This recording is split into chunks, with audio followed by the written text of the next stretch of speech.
It is one of the most famous and chilling experiments in history.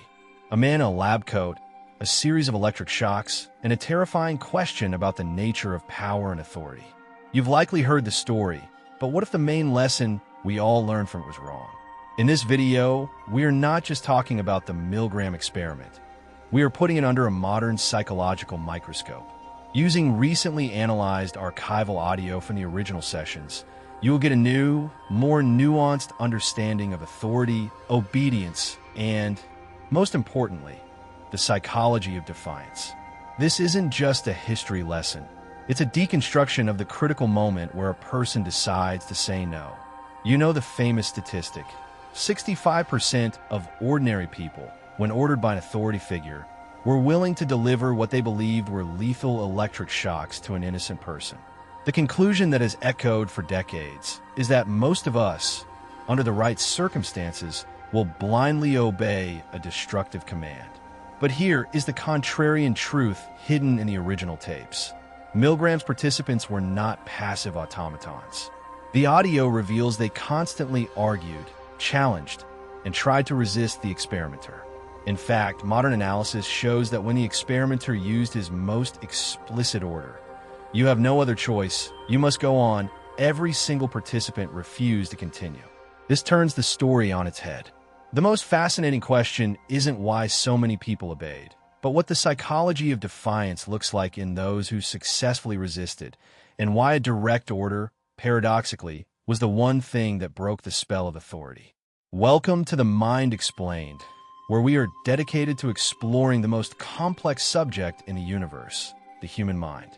For those who seek to understand the hidden patterns behind our actions, we analyze the light and shadow within us all, one unforgettable story at a time.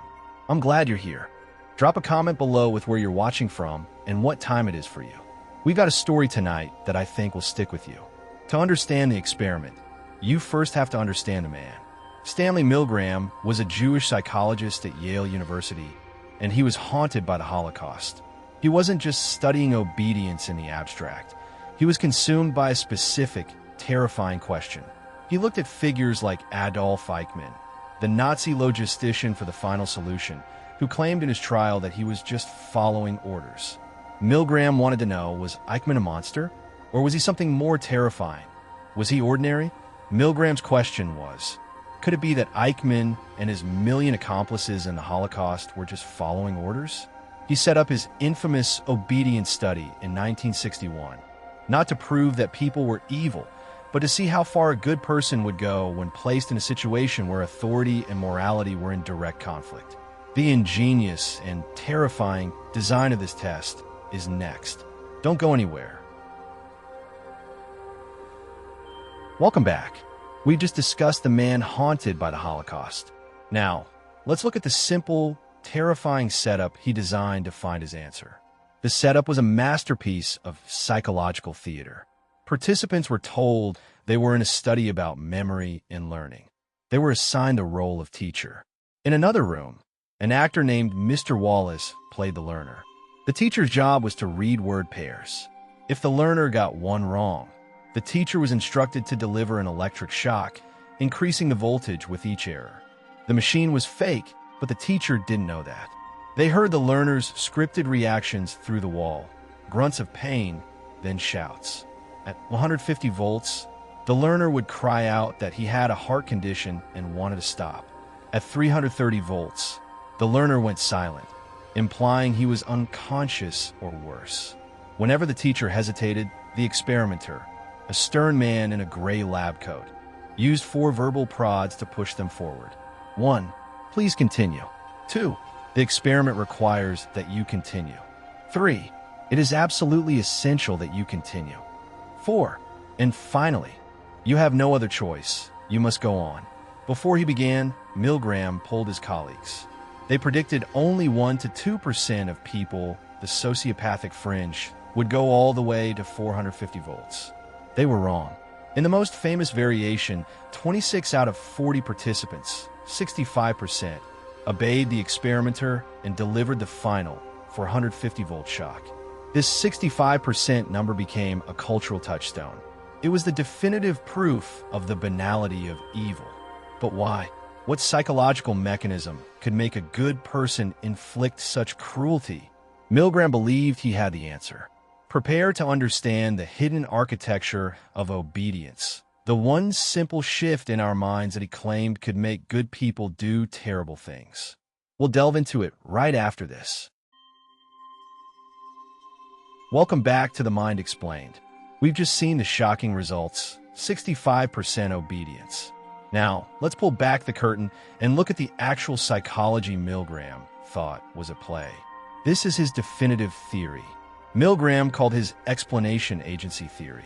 He argued that in our normal lives, we operate in an autonomous state. We feel responsible for our actions. We are the captains of our own ship. But when we enter a powerful hierarchical structure, like the military, a rigid corporation, or even a Yale laboratory, we undergo a mental transformation. We enter the agentic state. In the agentic state, we no longer see ourselves as responsible. We are merely an agent, an instrument for carrying out the wishes of the authority figure. The responsibility in our minds diffuses. It's not my fault, it's theirs.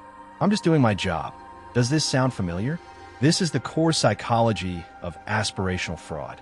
It's how a charismatic CEO at a company like Enron or Theranos gets rooms full of highly educated, well-meaning people with master's degrees and decades of experience, to fudge numbers or ignore safety protocols. It's not one big, evil decision. It's 1,000 small agentic shifts. You're not lying. You're aligning with the Q4 projections. The authority figure, the CEO, the founder, the visionary, absorbs the moral responsibility, and you just follow orders. This is also where cognitive dissonance kicks in. The participants knew that harming someone was wrong, but they were also obeying. This creates a painful mental conflict. To resolve it, they had to either stop, defy authority, or justify their actions, defer to authority. The 65% who obeyed weren't psychopaths. They were in agony. The tapes show them sweating, trembling, and arguing. But they resolved their dissonance by clinging to the experimenter's authority. I'm not responsible, they told themselves. He is. This explanation seems to wrap it all up, but it's incomplete, and the proof was in Milgram's own, lesser-known data. What he found when he simply changed the room is where the entire story of blind obedience begins to fall apart. Don't go. Welcome back. If agency theory was the whole story, then the situation shouldn't matter that much. But it did. Milgram ran dozens of variations, and the results are where the real story begins. Variation 1, the power of prestige. When Milgram moved the experiment from the hallowed halls of Yale to a nondescript, rundown office building in Bridgeport, obedience dropped from 65% to 47.5%. Why? The authority was less convincing. The aspirational quality was gone.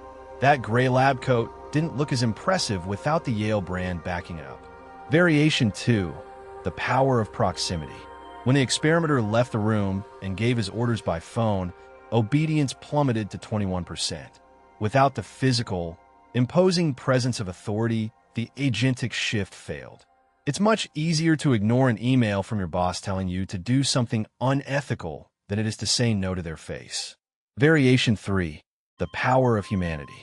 This is the most telling. When the teacher was moved into the same room as the learner, able to see and hear his fake pain directly, obedience fell to 40%. When they were forced to physically hold the learner's hand onto the shock plate, it dropped again to 30%. This data shows obedience isn't blind. It's a negotiation. Is the authority figure more compelling than the victim's suffering? These variations are the first clue. But the smoking gun, the evidence that shatters the blind obedience myth, was buried in the Yale archives for decades. And it wasn't in the statistics, it was in the audio. What the participants actually said to the experimenter completely changes our understanding of defiance. You'll hear it next. Welcome back. We've seen how changing the situation cracked the obedience myth. Now, let's listen to the tapes that shatter it completely. For decades, the story of Milgram was told through Milgram's own lens. But recently, researchers and filmmakers, like in the 2015 documentary Shock Room, gained access to the full, unedited audio recordings of the sessions. What they found wasn't a room of passive automatons. It was a room of conflict. The participants who obeyed were not silent. They were constantly arguing with the experimenter. They would say, "He's in pain. I can't do this." They would challenge the experimenter's authority. What's the real purpose of this? They weren't obeying so much as they were being coerced and persuaded. They weren't followers. They were individuals trying to find a way out without directly confronting the man in the lab coat. The defiance was even stronger than reported. One female participant was quoted as saying, "I was not stressed. I was good and mad." Across all 24 variations of the experiment, a majority of participants, 58%, disobeyed the experimenter at some point. The real story of Milgram isn't about our tendency to obey. It's about our desperate, complex, and often fumbling struggle to defy. But this leads to the biggest discovery of all, the one that hinges on 4 simple words. The experimenter had a script, but one line. His final order had a 100% failure rate. The reason why is the most important lesson of all. Stay right there. Welcome back. We've heard the participants argue and defy. But why did the experimenter's strongest command always fail? Remember the 4 prods? 1. Please continue. A request. 2. The experiment requires that you continue. An appeal to the mission science. 3. It is absolutely essential that you continue. Adding urgency. These 3 prods worked on many people because they are forms of persuasion. They imply a shared goal. The experimenter is saying, "We are in this together for the good of science." This is the same logic as the aspirational fraud. It's the urgency trap. We must hit this deadline. That IT appeals to your identity as a team player. But what happened when the persuasion ran out? What happened when the experimenter used the 4th and final prod? The research by Catherine Millard and Stephen Riker is stunning. In the entire Milgram archive, on every tape they analyzed, the moment the experimenter said, "You have no other choice," the participant stopped. 100% defiance. Think about the psychology of that. Why would the strongest possible order be the least effective? Because it shatters the illusion. It's no longer a shared mission for science. The mask slips. The command "you have no other choice" reveals the raw, coercive truth. This is not a choice. This is a command, and I am being forced. The moment the participant's choice was explicitly removed, their sense of self, their autonomous state, came roaring back. They were no longer an agent of science. They were a person being told to hurt someone against their will. And they refused. The spell was broken. So, what is the real lesson of Milgram? It's not what we've been told, and it's the key to resisting manipulation in our own lives. The final takeaway is next. Welcome back to The Mind Explained. We've deconstructed the experiment, and we've found the kill switch for obedience. For 60 years, the lesson of the Milgram experiment has been a dark one. That we are weak and authority is all-powerful. But the real data, the voices on those tapes, tell a much brighter, more complex story. The real lesson of the Milgram experiment is not that we blindly obey. It's that we are incredibly susceptible to persuasion when it's wrapped in a veneer of authority, prestige, and a noble-sounding mission.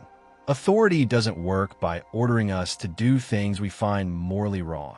It works by enrolling us in a vision, by creating an urgency trap that makes us want to comply, and by diffusing our personal responsibility. This is the key to resisting the dark side of our own minds. The power of defiance isn't a superpower. It's the simple act of reclaiming your choice.